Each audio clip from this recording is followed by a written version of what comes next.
guarantee, isn't it? No, it's all full on that side. It was up there earlier on, you know?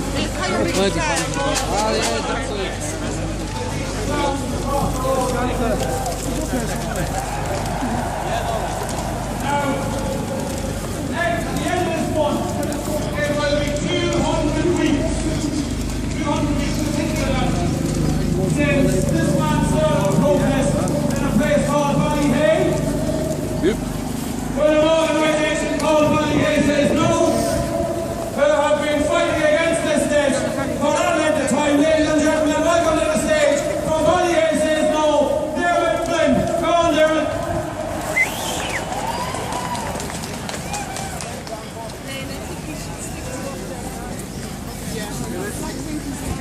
Can you hear me? 4 years waiting, it's a long time. Okay. A catch cry of Michael Noonan and this government is that they must balance the books. Well, Michael, we agree that we too want to see the books balanced. We want to see this government stop blatantly protecting the interests of the greedy at the expense of the needy. We want to see this government stop legislating to protect the interests of the vampires who operate from the tax haven that is the IFSC and who through various nefarious tax Crash here so we can see the telly. go from the lifeblood of the people, not just in this country, but worldwide. We want you to stop legislating to protect the interests of the vultures, those who come in to feed on the carcass of what's left. Those, for example, to whom you sold off for a song the distressed mortgages of so many thousands of Irish homeowners without even giving those people the option of bidding for those mortgages themselves. Balance those books, Michael. Sure, just as you and your friends in Europe were able to John Brittle will have something to say about that tablet he's using.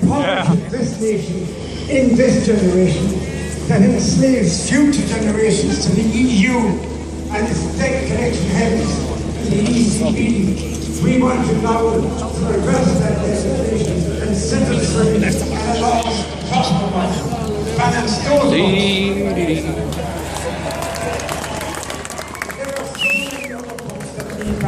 some that affect us all, such as the giveaway of our oil and gas, some that affect only a few, such as the medical card issue, the transport issue for the disabled. But the full list would keep me talking here all day.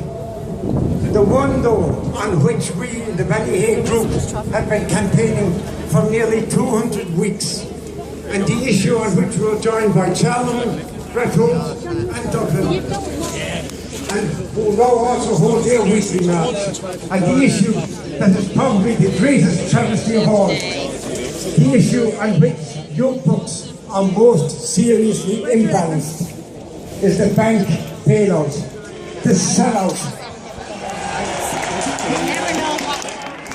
The sellout of the people of this country to the vampires and to the vultures that I just spoke of. Yeah. And I know, were we ever consulted on this? Well, actually, in a way, we were, because there was an election nearly 4 years ago, and Fine Gael and Labour promised that they would take care of us, that they would ensure burden sharing, that it would be Labour's way or Frankfurt's way. Well, as we know to our cost, Labour's way turned out to be Frankfurt's way, and still is. Instead of taking our fight to Europe, which they promised, they brought Europe's fight to us. And nowhere was this more evident than on Michael Noonan's absolutely shameful promissory note deal. I won't go into the details, because sordid details they are. But just suffice to say that at this moment, and as a direct legacy of that deal, there are sovereign bonds to the value of 28 billion euro. That's 28,000 million euro sitting below in the central bank awaiting sale.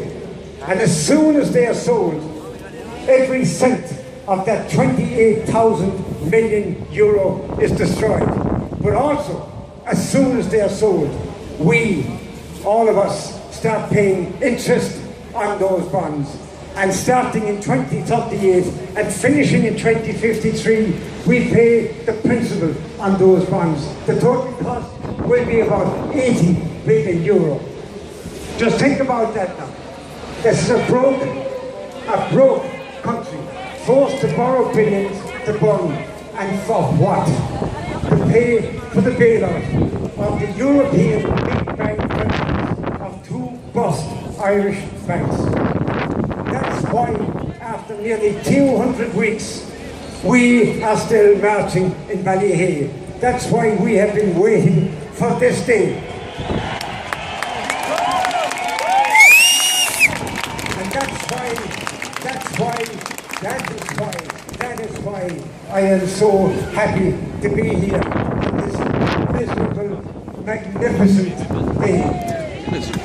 Normally, and I'm going to finish here, normally, when a crowd like this comes up from the country to Dublin, or even when a crowd like this from Dublin gathers in Dublin, it's across the river above Croke Park. And normally in those situations, you call for 3 cheers for the losers. But I'm not going to do that here today, because many of the losers can't be here. People like Jonathan Curry, who died in the doorway, almost on the doorsteps of the door, for want of a roof over their head. People like the thousands across this country who have taken their own lives over the last several years, crushing years, not because they craved death, but because they couldn't take any more of what those inside those gates were imposing on them. People like the hundreds of thousands who have left this country, leaving behind them broken hearts, in broken families, in broken communities. And people like ourselves, all of us gathered here today, we have a message for the people inside there. After nearly 100 years, or nearly 100 years after the 1916 Rising, we are not going to swap one empire for another.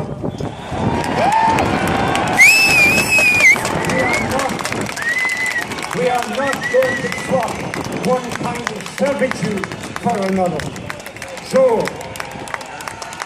no 3 cheers, but in recognition of the next campaign that follows this one, because we're going to win this one, I'm going to call for 3 chants, each rising in intensity. And please, for these, let your voices be heard by those inside here.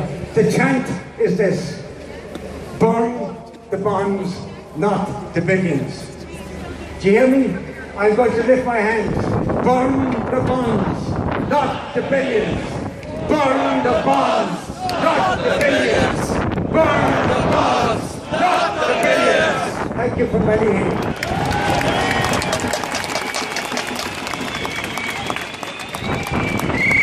Speech.